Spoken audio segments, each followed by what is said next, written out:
할렐루야, 주 안에서 평안하셨습니까? 문은석 목사입니다. 이 시간에는 마가복음 시마강의 63번째 시간으로 마가복음 13장 9절로 13절의 말씀을 강의하겠습니다. 은혜가 되시기를 주님의 이름으로 축복합니다. 마가복음 13장 9절로 13절에는 성전 파괴 및 세상 전체의 종말과 그리스도인과의 특별한 관계에 대한 예수님의 복합적 예언에 대한 내용입니다. 먼저 9절을 보겠습니다. 너희는 스스로 조심하라. 사람들이 너희를 공회에 넘겨주겠고 너희를 회당에서 매질하겠으며 나로 말미암아 너희가 권력자들과 임금들 앞에 서리니 이는 그들에게 증거가 되려 함이라고 주님이 제자들에게 말씀해 주셨습니다. 마가는 말세를 살아갈 성도들에게 종말이 일어날 사실 자체만을 객관적인 태도로 보도한 마태와 누가와 달리 본절에서 아주 특별히 조심하라는 불레 페테라는 단어를 사용하여 경고하고 있습니다. 이 경고를 절대로 잊지 말라는 것입니다. 그러므로 우리는 말세가 되면 그리스도인들이 환난과 고통을 당할 것임을 깨닫게 됩니다. 이를 알리기 위해 마가는 5절에서 조심하라, 9절에서 조심하라, 33절에서 주의하라, 그리고 연이어 깨어 있으라고 경고하고 있습니다. 이 세 단어, 조심하라, 조심하라, 주의하라, 이 세 단어는 마가가 경고의 의미를 나타내기 위해 즐겨 사용하는 용어입니다. 마가는 예수께서 말씀하시는 이러한 용어를 놓치지 않고 기록함으로써 예루살렘의 멸망과 더불어 다가올 세상 종말의 환난에 대해서 보다 큰 경각심을 갖게 하고 또한 말세가 임박한 때에 이러한 말씀을 읽는 성도들로 하여금 그들이 당할 환난에 대비할 것을 미리 알려준 것입니다. 여러분, 성도라면 핍박이 있고 환난이 있고 고통이 있다 할지라도 신앙을 잃지 않도록 빈틈없이 경계하고 있어야 한다는 교훈을 주고 있는 것입니다. 그렇게 경계하고 있으려면 오늘 본문을 정확하게 알고 있어야 한다는 것이지요. 당시 공회나 회당과 기독교 공동체는 서로 대적하는 관계였습니다. 왜냐하면 기독교에게 핍박을 행하는 주체가 공회와 회당이었기 때문입니다. 여기 공회는 슈네 드리온으로 복수형으로 쓰여 예루살렘에 있는 중앙 공회가 아닌 지역마다 산재에 있는 지방 공회들을 가리킵니다. 회당들도 마찬가지입니다. 이는 유대인들이 그리스도인들에게 가해질 핍박은 어느 한 지방에서 국지적으로 일어나거나 수도인 예루살렘에서만 일어날 것이 아니라 전국적으로 일어날 것을 보여준 것입니다. 당시 회당의 공식 업무 가운데 하나는 율법을 어긴 자들을 매질하는 것이었습니다. 이를 마태 23장 4절에는 또 무거운 짐을 묶어 사람의 어깨에 지우되 자기는 이것을 한 손가락으로도 움직이려 하지 아니하며라고 기록을 하고 있습니다. 단순한 매질은 비단 회당에서뿐만 아니라 일반 개인집에서도 행할 수 있었지만 채찍질은 로마인들이 있는 관청에서만 행할 수가 있었습니다. 이를 마가복음 10장 34절에서 그들은 능욕하며 침뱉으며 채찍질하고 죽일 것이나 그는 3일 만에 살아나리라 하시니라 라고 기록을 하고 있습니다. 이같이 당시 회당에서는 매질, 채찍질은 로마의 관청에서 이루어졌습니다.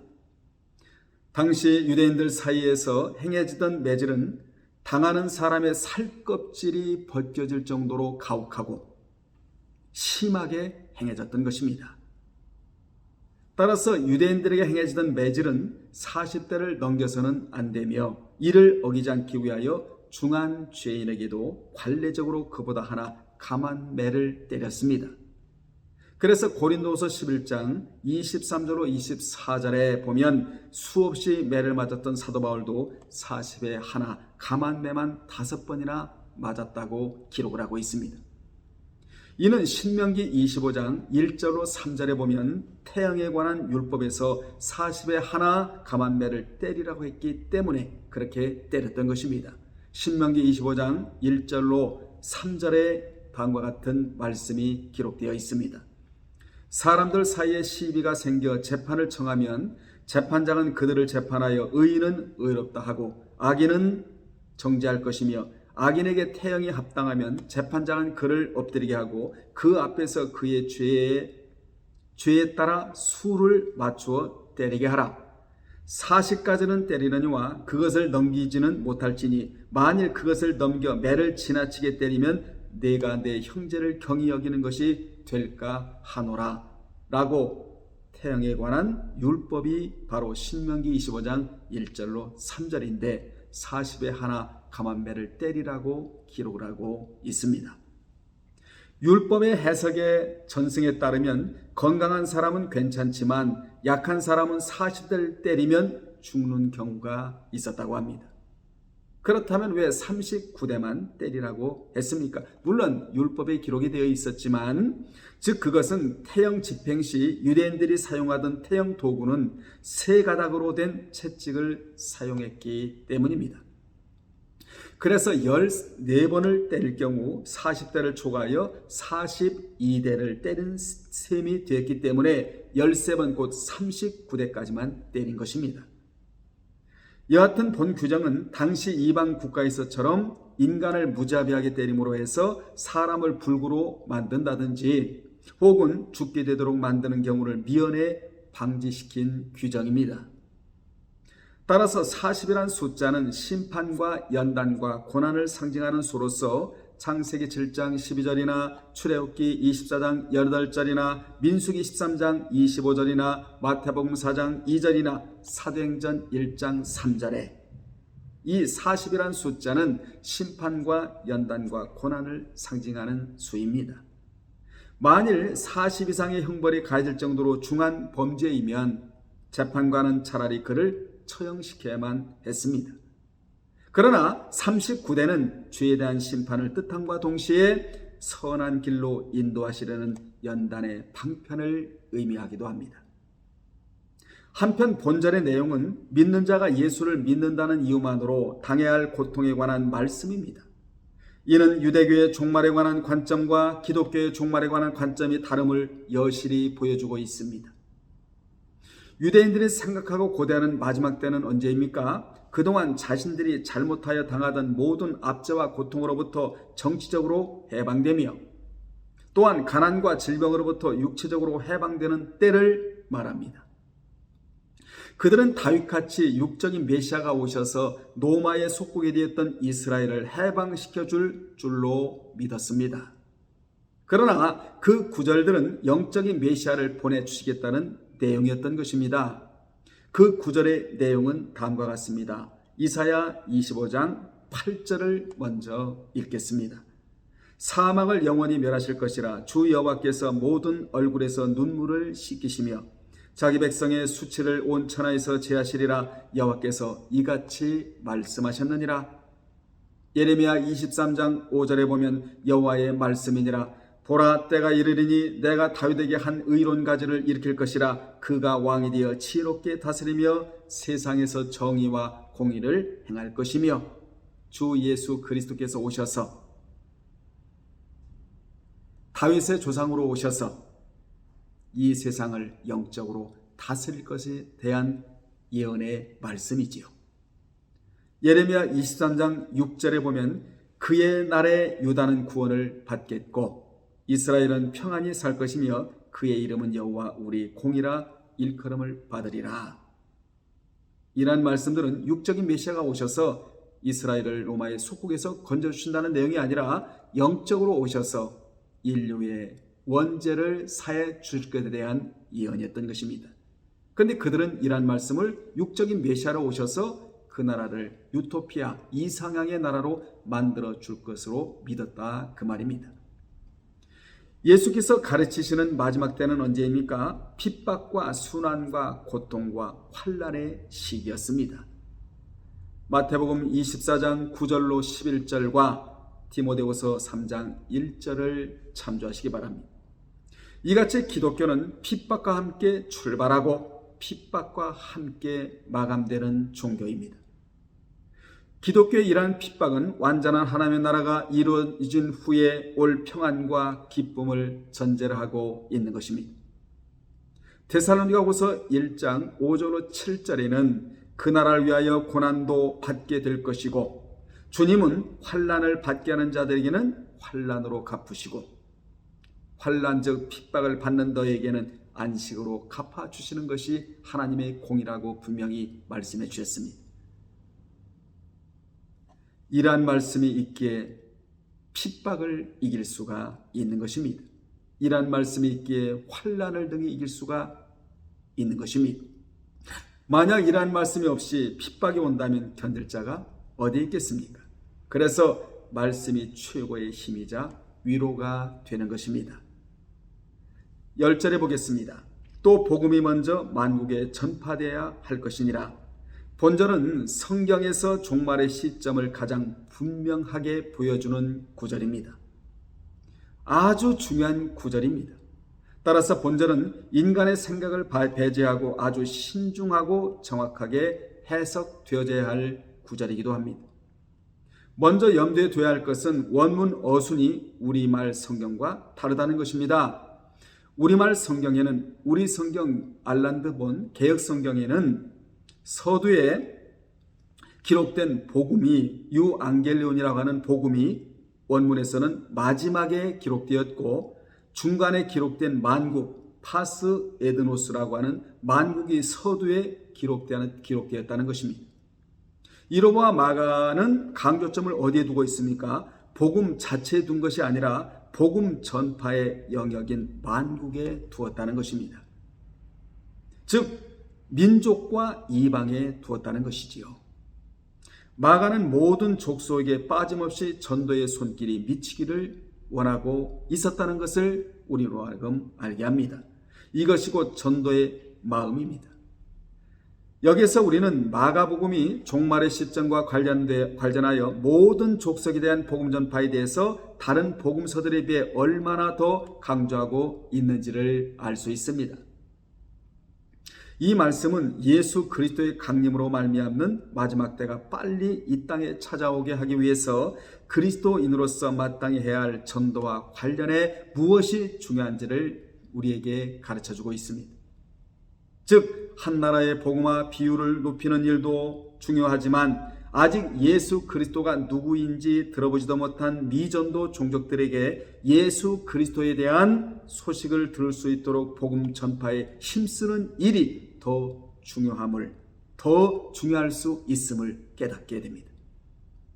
이를 누가복음 24장 47절에는 예루살렘으로부터 시작하여 모든 족속에게 복음이 전파될 것이라고 말씀하고 있습니다. 11절에 보겠습니다.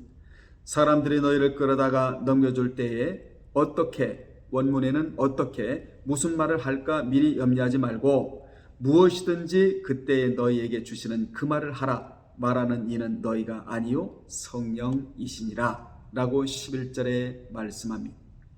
주님은 제자들에게 그들이 사람들 앞에 끌려가서 변명할 것을 요구받을 때에 무슨 말을 할 것인지 미리 염려치 말라고 하셨습니다. 그리고 그 이후로 성령께서 친히 증거자가 되시기 때문이라고 하셨습니다. 그렇습니다. 성령은 예수 그리스도를 믿는 성도 안에 거하시며 친히 그리스도를 증거하시는 증거자가 되십니다.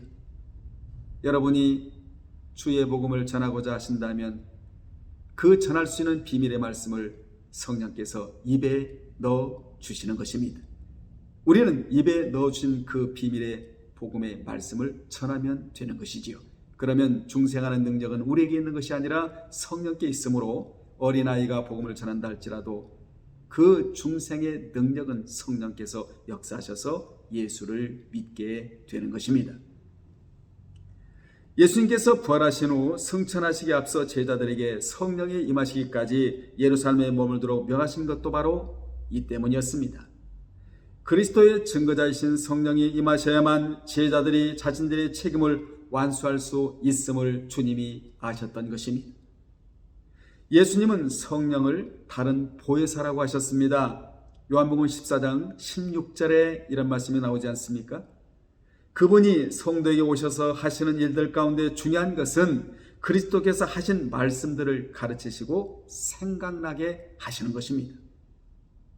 이를 요한복음 14장 26절에 정확하게 기록하기를 보혜사 곧 아버지께서 내 이름으로 보내실 성령 그가 너에게 모든 것을 가르치시고 내가 너에게 말한 모든 것을 생각나게 하시리라. 가르치시고 생각나게 하시리라 라고 말씀하셨습니다. 따라서 그리스도의 증거자로 부르심을 받은 모든 성도는 반드시 성령의 충만함을 받아야 한다는 것입니다. 우리는 성경의 지식도 많이 가져야 하지만 성령의 충만함도 충만하게 받아야 합니다. 오직 진리 영이신 성령께서 함께 하시는 자는 자신의 신앙을 책임져 나갑니다. 그리고 성령 충만에 힘쓰는 자들이 되고자 합니다. 사도행전 2장 1절로 4절에 보면 성령 충만 받는 일이 얼마나 중요한지를 우리로 하여금 알게 합니다. 오순절날 마가의 다락방에 모인 120명의 사람들에게 성령이 임하셨을 때 나타난 놀라운 변화는 우리에게 성령 충만 받는 일의 중요성을 잘 알게 합니다. 이 일이 없었더라면 무명의 사람들로 구성된 제자 집단이 무슨 큰 일을 할 수가 있었겠습니까? 성령께서 임하셨으므로 온 세계를 뒤흔드는 복음 운동이 활발하게 전개되었고 예수님의 정신과 사상이 오늘날 세계를 지배하게 이른 것입니다. 12절에 보면 형제가 형제를 아버지가 자식을 죽는 데에 내주며 자식들이 부모를 대적하여 죽게 하리라고 말씀하셨습니다. 말세 가족 간에 배신하여 서로를 죽음에 이르게 하는 일이 일어날 것이라는 사상은 구약 성경인 미가서 7장 6절에 나타나 있습니다. 미가서 7장 6절에는 아들이 아버지를 멸시하며 딸이 어머니를 대적하며 며느리가 시어머니를 대적하리니 사람의 원수가 곧 자기의 집안 사람이로다. 뿐만 아니라 유대계의 묵시 문학들인 위경 희년서 23장 59절에도 발견되는 내용입니다. 일반적으로 생각해 보아도 핍박 중에 누구보다 진심으로 사랑하며 믿어야 할 관계인 가족 간에 일어나는 충돌과 핍박만큼 잔인하고 고통스러운 환난도 없을 것입니다. 인륜마저 저버리는 이러한 일이 자주 발생하는 것이야말로 말세의 징조가 아니고 무엇이겠습니까? 예수께서는 마태복음 10장 34절에서 내가 세상에 화평을 주러 온 줄로 생각지 말라. 화평이 아니요 검을 주러 왔노라 라고 하셨습니다. 물론 복음은 세상에 생명을 주러 온 것입니다. 하지만 그 복음을 거절하고 반대하는 자들과는 그들이 설사 가족이라고 할지라도 서로 충돌할 수밖에 없는 것입니다. 따라서 복음이 들어가면 한 가족 안에서도 믿는 자와 믿지 않는 자 사이에 대립과 반목이 생겨날 수밖에는 없습니다. 이는 빛과 어둠의 싸움이요 하나님과 벨리알의 싸움인 것입니다. 본전은 특히 말세가 가까워질수록 이러한 대립이 심화되어서 그리스도인들에 대한 박해가 가중될 때에 믿지 않는 가족들이 믿는 가족들을 고발하여 죽음에까지 이르게 하는 일들이 있을 것이라는 의미입니다. 이같이 육적 가족이 곧 영적 가족이 아니라는 것입니다. 이것이 바로 종말에 있게 될 윤리적 혼란입니다. 끈끈하게 지속되어 오는 가족이 예수님으로 인하여 깨어지는 현상이 생기게 된다는 것입니다. 마지막 때에 이러한 가족 구도의 변화는 자연스러운 현상입니다. 의와 불법이 함께하지 못하고 빛과 어둠이 사귈 수가 없듯이 예수님을 모시고 사는 사람과 사탄을 숭배하는 사람은 함께 할 수도 없고 함께 갈 수도 없는 것입니다. 실례로 예수님께서 갈릴리 어느 한 지역에서 사람들을 가르치실 때에 모친과 형제들이 찾아온 일이 있었습니다. 그때 주님은 사람들에게 이렇게 말씀하셨습니다. 내 모친과 내 동생들을 보라. 누구든지 하나님의 뜻대로 하는 자는 내 형제요, 내 자매요, 내 모친이라 라고 마가복음 3장 34절로 35절에서 영적인 가족관에 대해서 말씀해 주셨습니다. 비록 혈연 관계에 있을지라도 하나님의 뜻대로 행하지 않으면 예수님과 아무 상관이 없는 남이며, 반대로 혈연 관계가 없을지라도 하나님의 뜻대로 행하면 그 사람은 예수님의 영적 가족이 된다는 것입니다. 실로 엄청난 교훈을 주신 내용이지요. 이것이 바로 뭐라고요? 영적 가족관이다, 그 말입니다. 그러므로 진정한 영적 가족은 하나님의 말씀대로 행하는 성도들입니다. 그러므로 우리가 종말에 있게 될 가족관계의 비극을 막으려면 온 가정이 예수님 안에서 하나가 되도록 힘써야 합니다. 그러므로 우리는 항상 믿음의 문제가 고려되어야 하는 것입니다. 13절에 보겠습니다. 또 너희가 내 이름으로 말미암아 모든 사람에게 미움을 받을 것이나 끝까지 견디는 자는 구원을 보장받을 것이니라, 이렇게 말씀해 주셨습니다. 본절은 인내는 주의 약속에 참여하기 위한 필수 조건임을 알 수 있습니다. 말세가 되면 유대인들만이 아닌 모든 민족의 사람들이 복음 전파 때문에 무엇을 받는다고요? 미움을 받습니다. 즉 예수의 이름 때문에 미움을 받게 되는 것입니다. 예수를 믿고 있는다는 것 때문에 미움을 받게 되는데, 주님은 성도에게는 많은 핍박이 따르게 되지만 인내로 극복해야 구원의 보장을 받게 될 것이라고 말씀해 주셨습니다.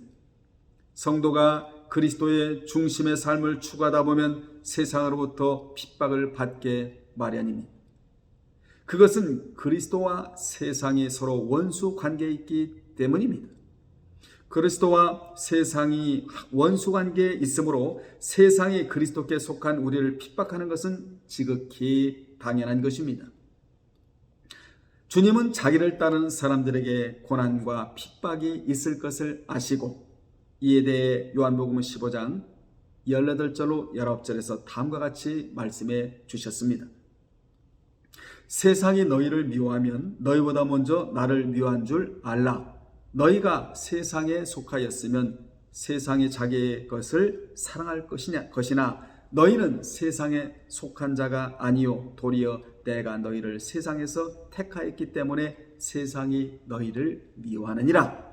세상이 너희를, 예수를 잘 믿는 하나님의 뜻대로 하나님의 말씀대로 순종하는 너희를 세상이 미워할 것이라고 분명히 주님이 말씀해 주셨습니다. 여러분이 세상에게 미움을 받습니까?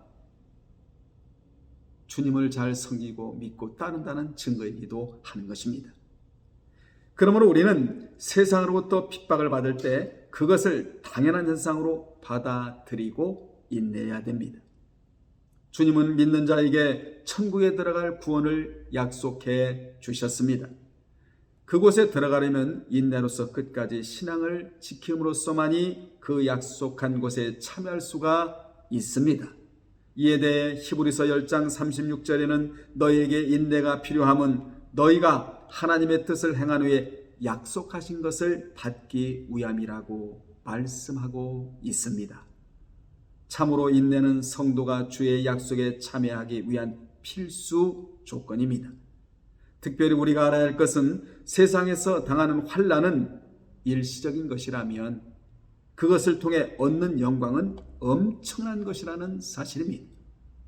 이같이 핍박 뒤에는 엄청난 영광이 자리하고 있습니다. 예수님께서는 이미 세상을 이기셨습니다. 그래서 그분 안에 있으면 승리는 확실하게 보장되어 있는 것입니다. 그러므로 우리는 세상이 위협하고 신앙을 버리도록 유혹할지라도 신앙이 절대로 흔들려서는 안 됩니다. 세상도 알고 있는 것이 무엇입니까? 우리를 이기지 못한다는 것입니다. 그래서 스스로 신앙을 포기하도록 온갖 유혹을 동원하는 것입니다. 그럴수록 우리는 믿음과 인내로 세상과 당당히 맞서 싸워 이겨야 될 줄로 믿습니다. 이는 마치 에스더가 왕 앞에 나가기 전에 굳게 먹은 마음처럼, 그 마음이 무엇입니까? 그렇게도 유명한 죽으면 죽으리라 아닙니까? 죽으면 죽으리라 라고 에스더가 그렇게 말을 했듯이 이 에스더의 결심을 여러분도 가지셔서 세상과 맞서 싸워 이기시는 분들이 되시기를 바랍니다. 결론 내리겠습니다.